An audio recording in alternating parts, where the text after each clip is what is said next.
Hello, everybody. This is Di, anti-natalist. And today, I just want to put to rest some thoughts that prevail on Facebook.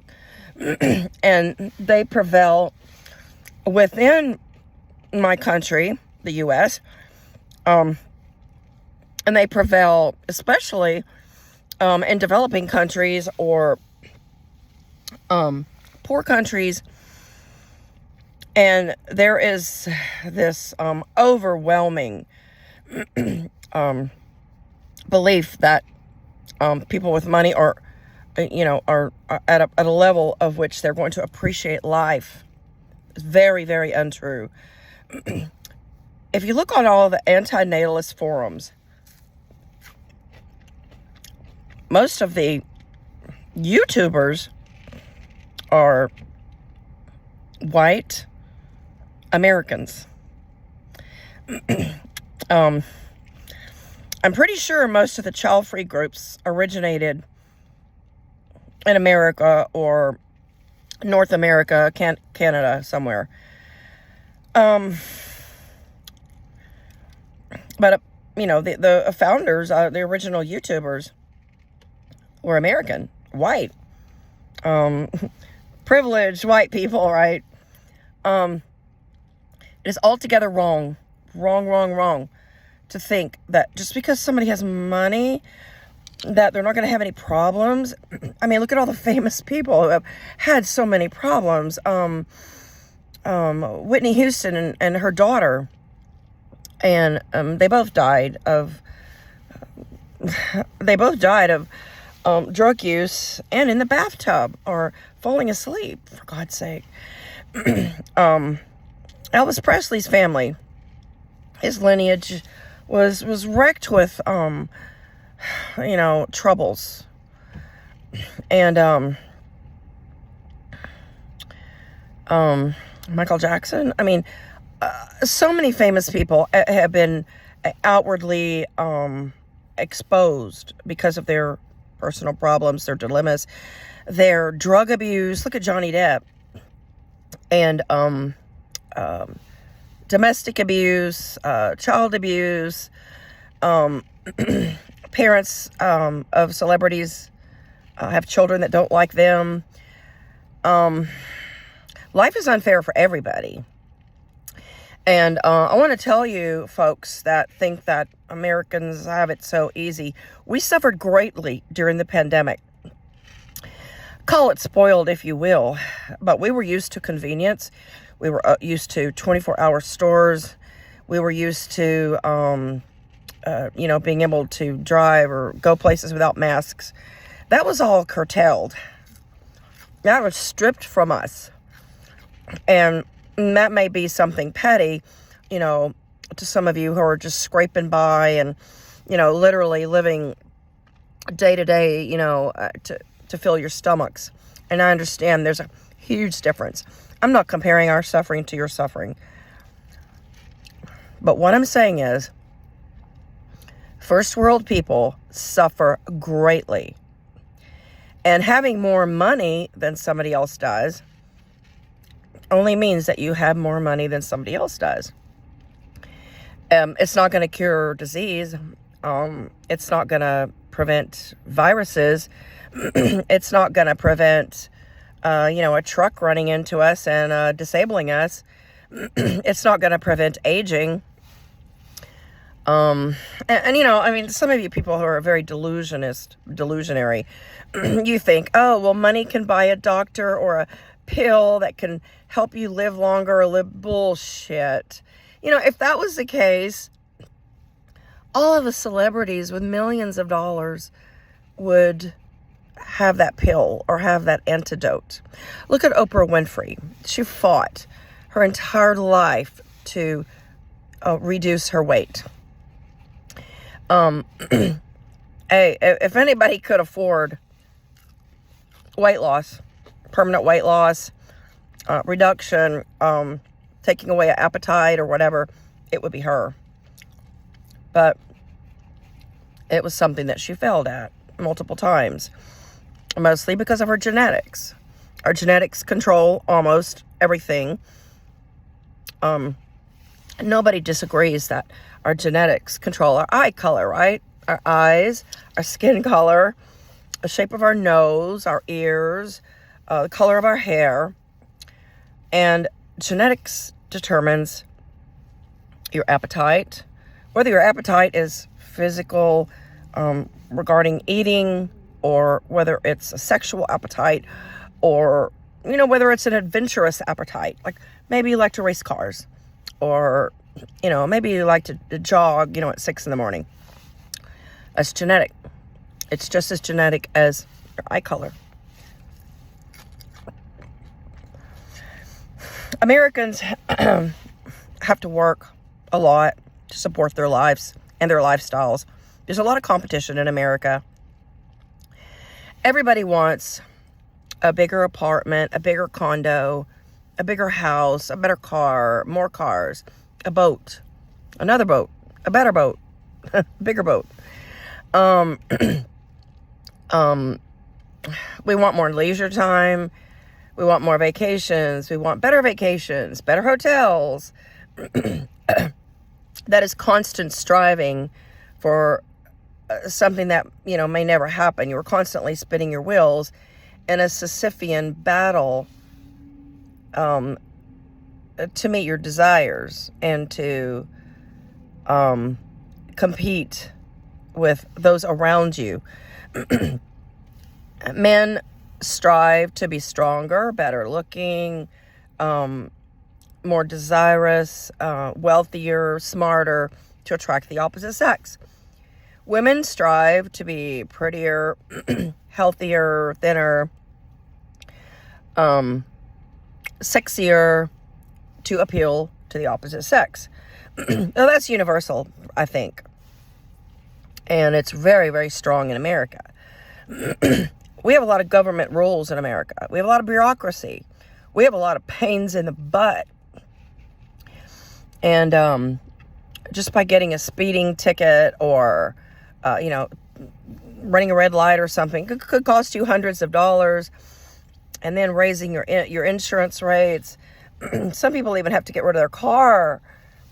Oh, by the way, this is how I usually look, by the way. And I just woke up. So I didn't even touch my hair. But this is how I keep my hair from getting tangled. And I look like this all the time, okay? So the time that when my hair looks good, it's because I posed myself. So Americans, we age. And especially white people. White people get freckles, get skin cancer, age spots, wrinkles. White people age far worse than any other race. And we love the sun. It seems to be an addiction with us white people. I love baking in the sun. Love getting brown. I mean, I just envy people with brown skin. If I could have my choice, I would never have had white skin. I would have had brown skin. And I would love to put sandals on and just see those brown toes and a brown skin, perfect brown skin. But I'll never have that. And if you see me with brown skin, it's because I've used a self-tanner or a dark makeup. I burn badly, but freckles, yuck. Anyway, what other kinds of suffering?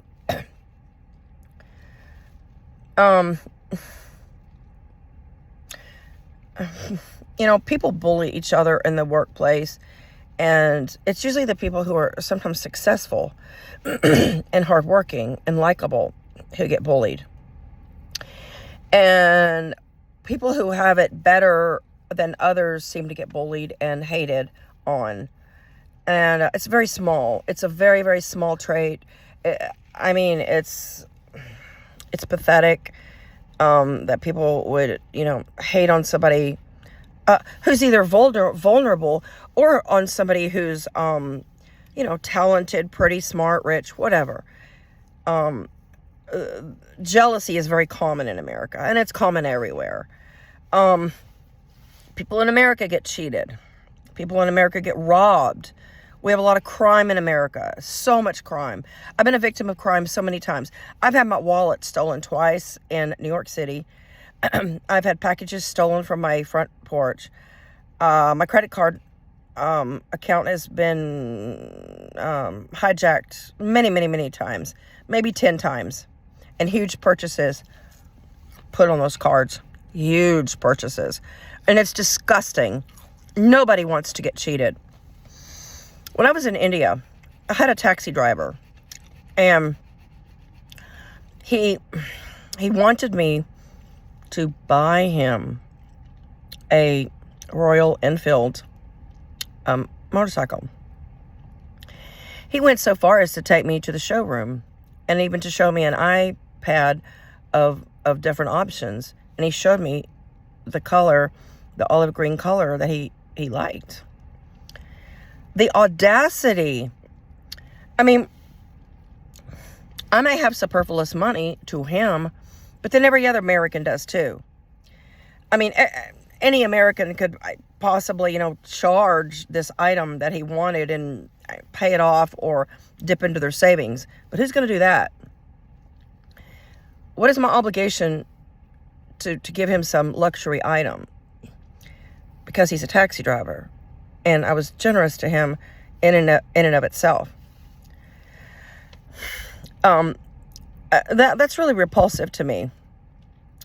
And I was about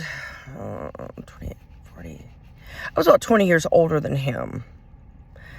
And I need to think about my future because my working days are over, pretty much over.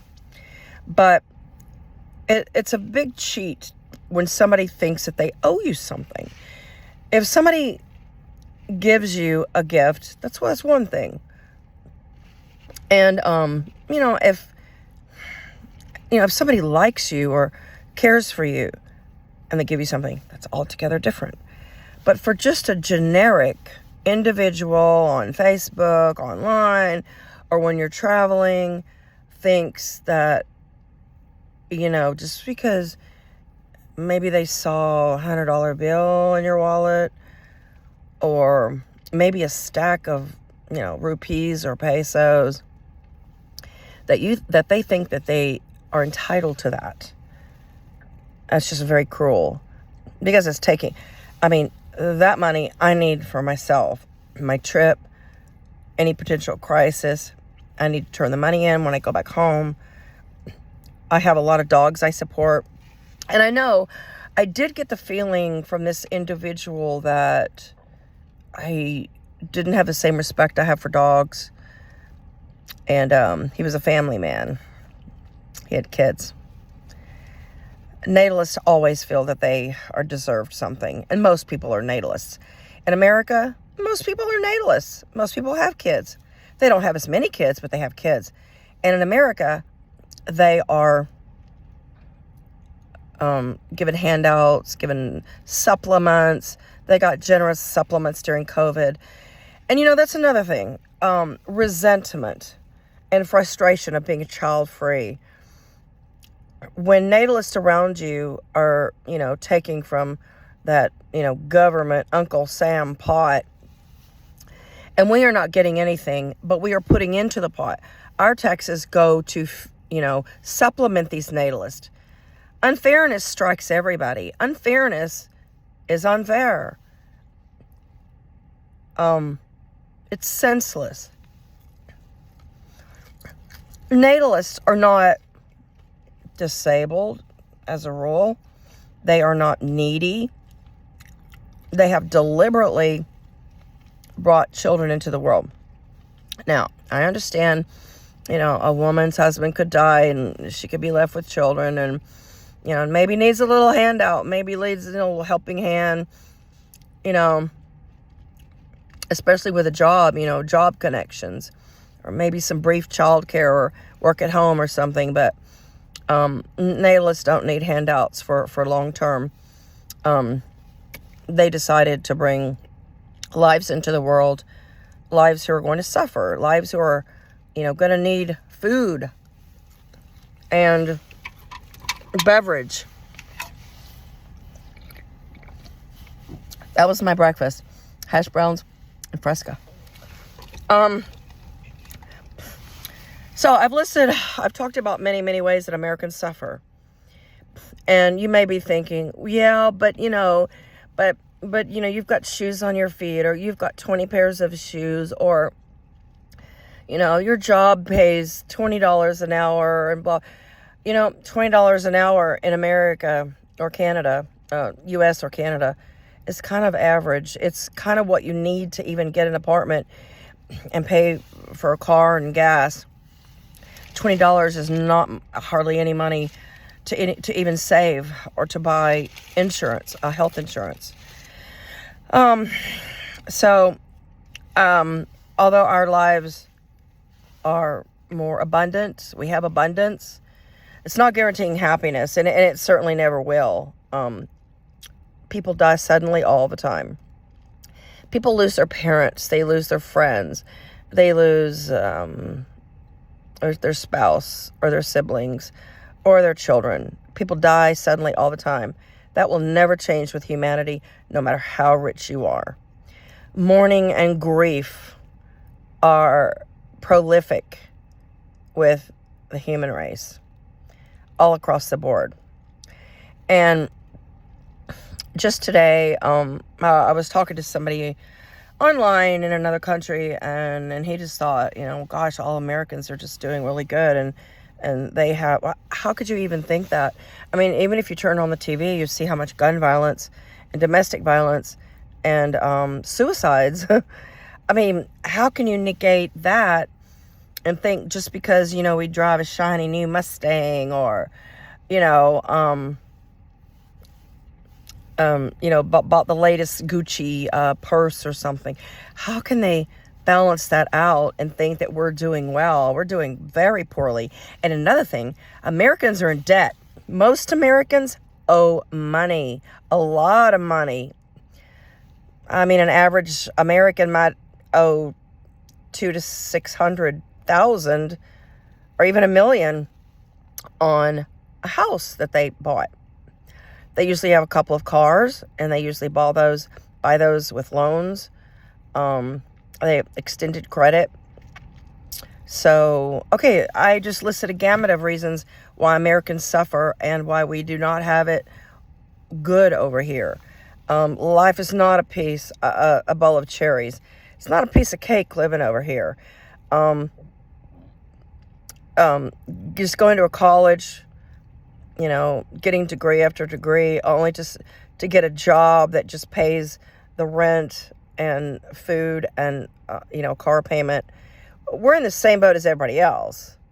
We just, have more abundance. And not all Americans have abundance, but, if certainly a lot of people can even afford not to work. They either stay at home, or, they have somebody supporting them, or there's enough money within their family, or they have a savings. But that doesn't guarantee happiness. I mean, everybody is connected to a device these days. People are living, a virtual world, because their real world is intolerable. That goes for Americans too. And I've had many videos on jealousy and envy. Jealousy and envy is one thing that needs to be eradicated. It will not serve any purpose. It is a useless trait. Useless. It won't get you anywhere. It will suppress your progress. You end up focusing on other people and not what you can do to make changes in your life. And I'm not saying there's an instant antidote for jealousy or envy, because there's not. But jealousy and envy is hate. And it's also dismissiveness. When somebody thinks that, somebody else, look at them, they're coming out of the gym wearing, this great, outfit, and their hair looks good, and they've got, this, expensive sunglasses on, and they're getting into a nice car. You don't know anything about their lives. They may be going home to an abusive partner. They may have a silent disease. I think that's what they call them. Silent disease. Silent meaning no, not silent, invisible. It's like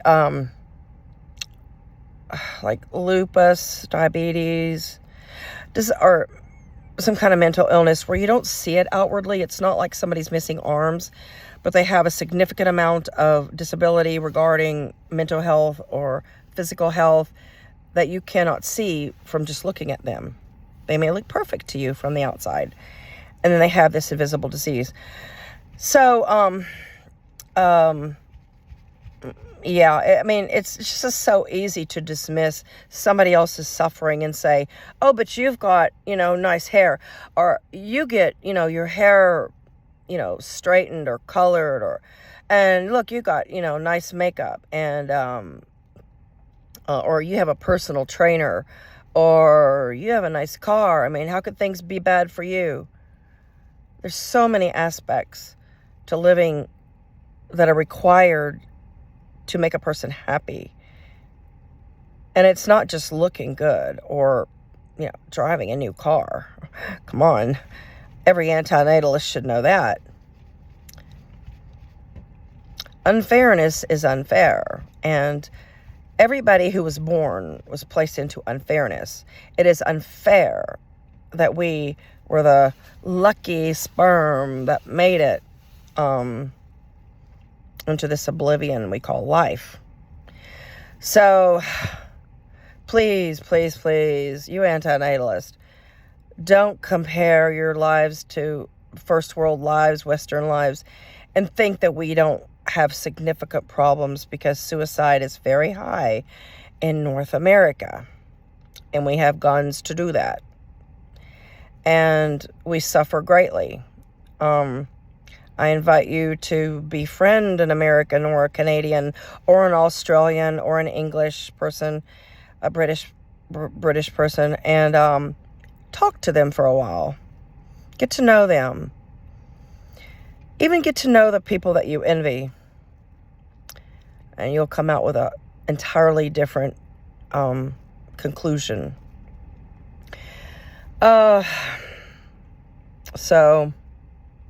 And I will say that having something and losing it, like in the pandemic, or maybe having a big house and then having to go through bankruptcy, having something and losing it is way far worse than never having it at all. People without air conditioning, like in India, I mean, they seem to be comfortable with that. But once you get acclimated to air conditioning, you cannot live without it. So, yeah, Americans suffer greatly. And if you're an American or Westerner or Canadian, please jot down some ways that you suffer below in my reply section. And, I don't know, just try to search a YouTube video on jealousy, or how to overcome jealousy and envy, and because that's really the root of the problem. You're trying to compare somebody else's life to yours, and you think that you're entitled to that life when their life is just as hard as yours, or maybe harder. And like perhaps a bald man could envy a man with gorgeous thick hair, thinking, wow, he's got everything that I want. But the man with all the hair doesn't have an easy life, and he's probably ungrateful because he has all the hair. I mean, he could have disabilities, he could have, heart condition, he could have chronic pain, but he's got hair, right? So, yeah, I'll try to just research some videos on how to overcome jealousy, or get a book. I will actually try to look up a book on jealousy, and I think you need to dissect what jealousy comes from, and how it's just so useless. It's a useless emotion. And it's so untrue to think that just because somebody has something that you don't have, makes them suffer less. So it's very dismissive, and it's emotionally damaging. It's emotionally cruel, and it's rather abusive to think that just because somebody has wealth or abundance, that they don't suffer.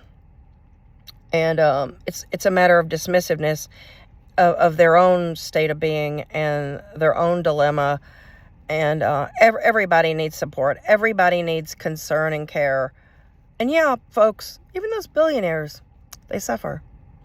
So, quit hating on people. And they're not your problem. The person wearing the slick suit and the nice shiny shoes and private jet, they're not your problem. They just aren't.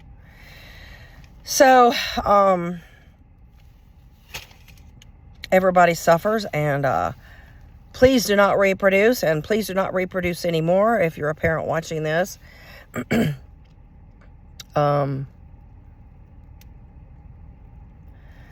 Life is harm for every single person, and everybody is going to fear death, and everybody is going to be afraid of being harmed, being a victim of crime, losing everything that they have, being poor, being traumatized. Everybody fears that. Even wealthy people, they're probably even more afraid because they have to work hard to protect what they do have. And everybody wants what they have. And people isolate them and, resent them for having more.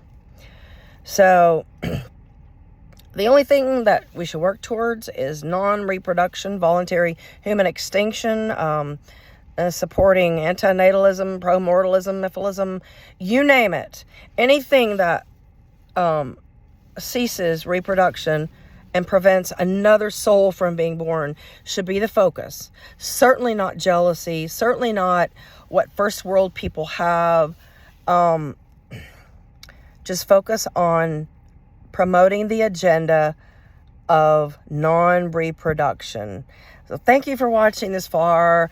And if you're an American or Westerner, please jot down some ways in which you suffer and in which you think that this world is a hardship. I appreciate it. Thanks for watching.